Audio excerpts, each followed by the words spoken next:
माँ जी जल्दी चलिए, देखिए आपके घर के बाहर एम्बुलेंस आई है। गायत्री भागती हुई दरवाजे पर आती है। तभी उसकी बहू चांदनी को एम्बुलेंस से बाहर लाया जाता है। हे भगवान, ये मेरी बहू को क्या हो गया? एक्सीडेंट हो गया माँ जी। अरे लेकिन ये कैसा एक्सीडेंट है? चोट तो कहीं नजर नहीं आ रही। अरे माँ जी, दिमाग में अंदरूनी चोट लगी है और ये अपनी याददाश्त खो बैठी है। हैं? मेरी बहू याददाश्त खो बैठी है, अब क्या होगा? आप फिक्र मत करिए, बस इनका अच्छे तरीके से ख्याल रखिए। मैंने दवाइयाँ दे दी हैं, अब मैं चलता हूँ। अगले दिन अब तेरी तबीयत कैसी है बहू? बहू? किसकी बहू? हम भैरवगढ़ की ठाकुर विक्रम सिंह की बेटी रूपवती हैं। हम एक राजकुमारी हैं और तुम हमारी दासी हो बुढ़िया। अरे बेटा विशाल, बहू कैसी बहकी बातें कर रही है। अरे कुछ मत पूछो माँ, रात को मुझसे अपने पैर दबा रही थी।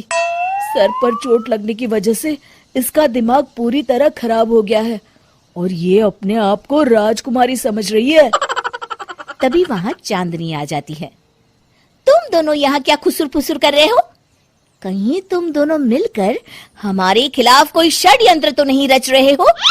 हम तुम्हारा सर तलवार से उड़वा देंगे, समझे? अरे नहीं नहीं राजकुमारी जी, हम तो आपके सेवक हैं। भला हमारी इतनी हिम्मत? कहिए, आपने यहाँ हॉल में आने का कष्ट कैसे किया? हमें बहुत भूख लगी है। ए दासी, जल्दी से हमारे लिए भोजन का प्रबंध करो। आज हम शाही कबाब खाएंगे। विशाल अपनी माँ को चांदनी की बात मानने के लिए इशारा करता है। ठीक है राजकुमारी जी, मैं अभी आपके लिए भोजन लेकर आती हूँ। इस तरह विशाल और उसकी माँ ना चाहते हुए भी चांदनी की जी हजूरी में लगे रहते हैं। लाओ माँ, जल्दी से मेरा टिफिन दो, मुझे देर हो रही है। अरे ठहर जा, जरा दम तो लेने दे मुझे। सारे घर का काम मुझे अकेली को करना पड़ता है। तेरी बीवी तो राजकुमारी बनी बैठी है, सारा दिन हुक्म चलाती रहती है। अरे माँ, मेरा भी तो यही हाल है। फिलहाल तुम मेरा टिफिन दे दो, मैं चला। रुको, कहाँ जा रहे हो? अरे मर गया रे, ये कहाँ से आ धमकी? आज हमारा जुहू चौपाटी घूमने का मूड है और हमें अपने लिए नई साड़ियाँ भी खरीदनी है। चलो जल्दी से अपना वाहन निकालो और हमें ले चलो। अरे अब तो मैं गया काम से। अगर आज मैं वक्त पे ऑफिस नहीं पहुंचा तो मेरा बॉस मुझे नौकरी से निकाल देगा। मरता क्या न करता। आखिरकार विशाल चांदनी को घुमाने ले जाता है और चांदनी अपने लिए ढेर सारी शॉपिंग भी करती है।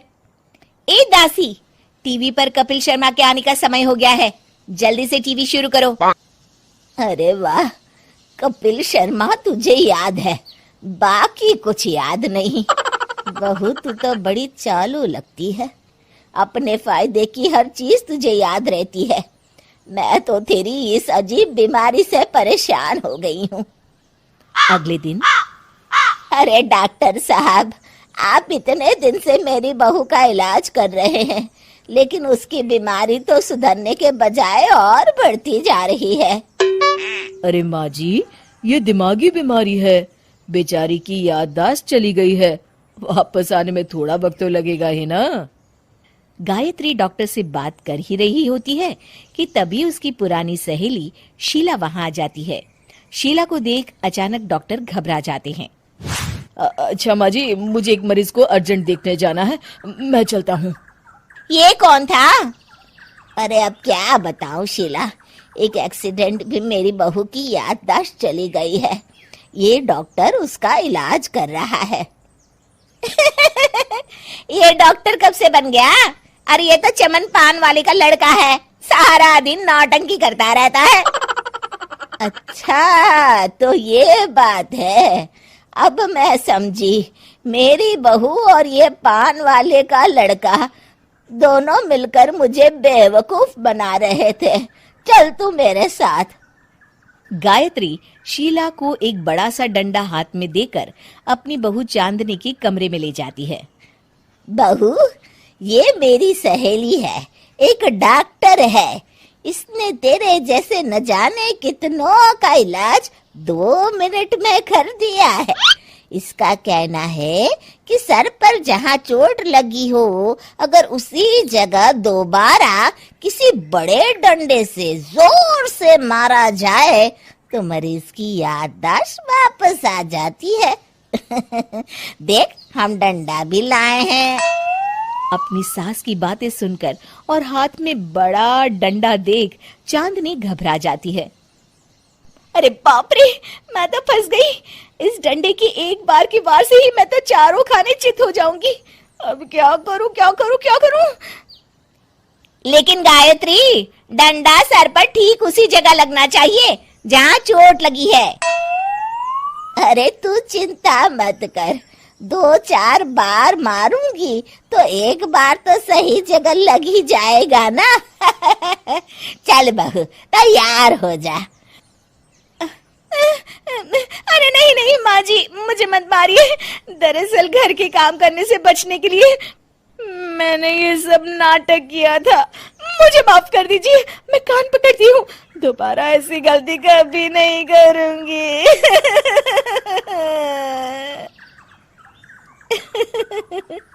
क्यों दोस्तों, कहानी कैसी लगी हमें जरूर बताइएगा। शहर आई देहाती बहू। हाल ही में रोहन की शादी निर्मला नाम की लड़की से हुई थी। निर्मला गांव की लड़की थी। रोहन के पिता और निर्मला के पिता दोनों बचपन के दोस्त थे। उन्होंने बचपन में ही एक दूसरे से वादा कर लिया था कि दोनों बच्चों के बड़े होते ही उनकी शादी करवा देंगे। इसलिए वादे के अनुसार रोहन के पिता निर्मला को अपनी बहू बनाकर घर ले आते हैं। निर्मला अपने साथ अपनी गाय भी लेकर आ जाती है और उसे घर के आंगन में बांध देती है। अरे ये क्या माँ, भाभी तो गाय भी लेकर आई है हमारे घर में।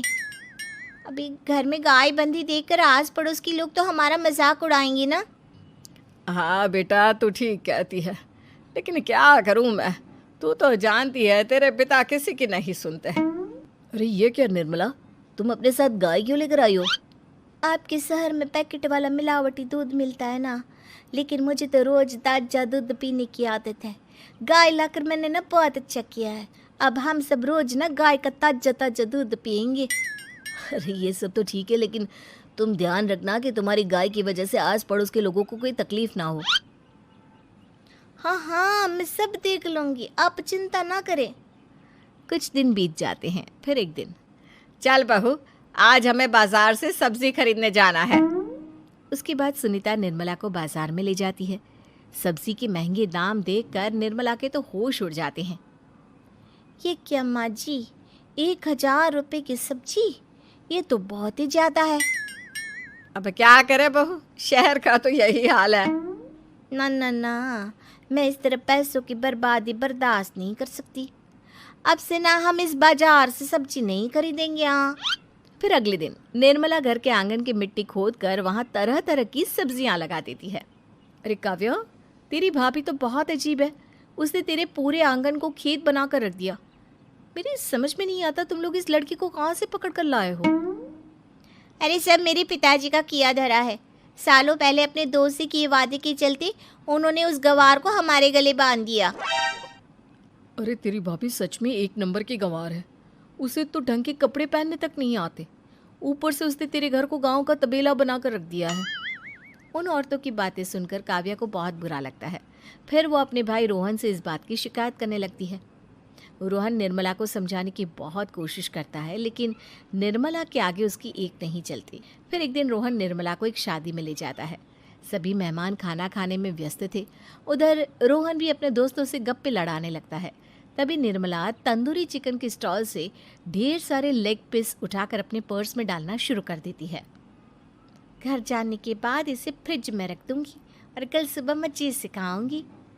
फिर खाना खाने के बाद दोनों पति पत्नी वहाँ से जाने लगते हैं, लेकिन तभी दुल्हन का भाई उन्हें रोक लेता है। अरे ये सब क्या है? मैंने यहाँ खाना खाने के लिए सबको बुलाया था, खाना चोरी करने के लिए नहीं। तुमने पर्स में जो चिकन के लेग पीस छुपा रखे ना, चलो बाहर निकालो उन्हें। दुल्हन का भाई फौरन निर्मला से पर्स छीनकर सारे लेग पीस बाहर निकाल लेता है। मैंने इतना खर्चा करके खाने पीने का इंतजाम किया है और तुम हो कि यहाँ से खाना चोरी करके ले जा रही हो। शर्म आनी चाहिए तुम्हें। वहाँ मौजूद सभी लोग निर्मला को भला बुरा कहने लगते हैं। अपनी बेइज्जती होते देख रोहन दुल्हन के भाई से माफ़ी मांगकर निर्मला को घर ले आता है। निर्मला, आज तुमने सबके सामने मेरी नाक कटवा दी। आखिर तुम्हें चिकन के पीस चुराने की जरूरत क्या थी? मुझे माफ कर दीजिए रोहन जी। दरअसल ना, हमारे गांव में जब भी शादी होती थी तब मैं और मेरी सहेलियां इसी तरह शादी से ढेर सारा खाना लेकर आते थे। मुझे नहीं पता था कि मेरी इस गलती से आपकी इतनी बेइज्जती हो जाएगी। मुझे माफ़ कर दीजिए। आज के बाद ऐसी गलती कभी ना करेंगे। इतना कहकर निर्मला रोने लगती है। निर्मला को रोते देख रोहन का दिल पिघल जाता है और वो उसे माफ़ करके गले लगा लेता है। इस तरह कुछ दिन बीत जाते हैं। फिर एक दिन रोहन उदास होकर घर लौटता है। रोहन के कपड़े बुरी तरह फटे हुए थे। अरे बेटा, ये सब क्या है? किसी के साथ मारा पीटी हो गई है क्या? नहीं माँ, आज हमारी जिंदगी का सबसे बुरा दिन है। म्यूनसिपालिटी वालों ने हमारी दुकान तोड़ दी। आज से हमारी आमदनी पूरी तरह बंद हो गई। हे भगवान, हमने तो किस्त पर ढेर सारा सामान ले रखा है। अब हम सारे सामान की किस्त कैसे चुकाएंगे? मेरी तो सोचने समझने की शक्ति ही खत्म हो गई। पता नहीं आगे हमें और कितनी मुसीबत झेलनी पड़ेगी। आप सबको ना चिंता करने की जरूरत ना है, मैं सब ठीक कर दूंगी। तो कहना क्या चाहती है बहू? हम ना बोल कर नहीं बल्कि करके दिखाएंगे। हाँ। उसके बाद निर्मला अपने पिता को फ़ोन करके गांव से 5 गाय मंगवा लेती है और फिर अगले दिन निर्मला सभी गायों का दूध निकाल कर बड़े बर्तन में भर लेती है। तुम ये सब क्या कर रही हो निर्मला? मेरी तो कुछ समझ में नहीं आ रहा। हम ना इन गायों का दूध बेचने जा रहे हैं। उसके बाद हमारे पैसों की समस्या खत्म हो जाएगी। हे भगवान, बस यही दिन देखना बाकी रह गया था। भाभी दूध वाली बनकर दूध बेचेंगी तो मोहल्ले में इज्जत क्या रहेगी हमारी? सभी लोग हमें तरह तरह के ताने मारेंगे। आप ना ऐसी बेकार की बातें ना करो काव्या जी। जब जेब का पैसा और पेट की रोटी छिन जाती है तो इंसान पहले अपने और अपने परिवार के बारे में सोचता है। और वैसे भी जिस काम से हमारा घर चले उसकी कभी ना बुराई नहीं करनी चाहिए। फिर निर्मला दूध के 2 बड़े बर्तन साइकिल के दोनों तरफ लटकाकर मोहल्ले में घूमने लगती है। दूध ले लो, दूध, गाय का ताजा ताजा दूध ले लो, बिना मिलावट का शुद्ध दूध ले लो। चलो चलो आओ भाई, जल्दी ले लो। तभी निर्मला के पास कुछ औरतें आती हैं। अरे तुम तो सुनीता की बहू हो ना? तुम इस तरह सड़क पर दूध क्यों बेच रही हो? निर्मला उन दोनों औरतों को अपने घर के हालातों के बारे में सब बता देती है। देखिए, मैंने ना अभी अभी गाय का ताजा दूध निकाला है। आप सब तो रोज पैकेट का दूध पीती हो, आज गाय का ताजा दूध पी कर देखिए, इसकी ना बात ही कुछ और है। हाँ बहू, मुझे तुम्हारी बात समझ में आ गई। लाओ, मुझे 2 लीटर दूध दे दो। उस औरत की देखा देखी बाकी औरतें भी निर्मला से दूध खरीदना शुरू कर देती है। थोड़ी ही देर में निर्मला सारा दूध बेचकर ढेर सारे पैसे इकट्ठे कर लेती है। उसके बाद निर्मला घर जाकर सारे पैसे अपनी सास को पकड़ा देती है। अरे बहू, इतने सारे पैसे! सच में तेरा आइडिया तो काम कर गया। अरे माँ जी, आप तो बस देखती जाइए, कुछ ही दिनों में मैं अपने घर की सारी समस्या खत्म कर दूंगी। हाँ। फिर अगले दिन से निर्मला गायों के गोबर से ढेर सारे उपले तैयार करके बेचना शुरू कर देती है।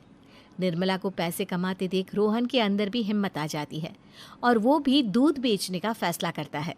निर्मला के कहने पर उसके पिताजी कुछ और गायों का बंदोबस्त कर देते हैं।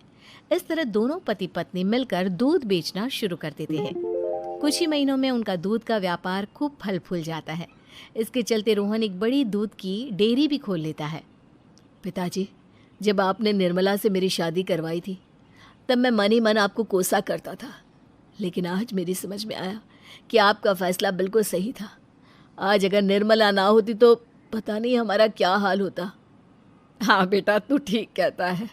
हमारी बहू ने तो हमें उजड़ने से बचा लिया। भगवान ऐसी बहू सबको दे। इस तरह निर्मला की समझदारी के चलते सब कुछ ठीक हो जाता है। और वो सभी हंसी खुशी अपना जीवन जीने लगते हैं।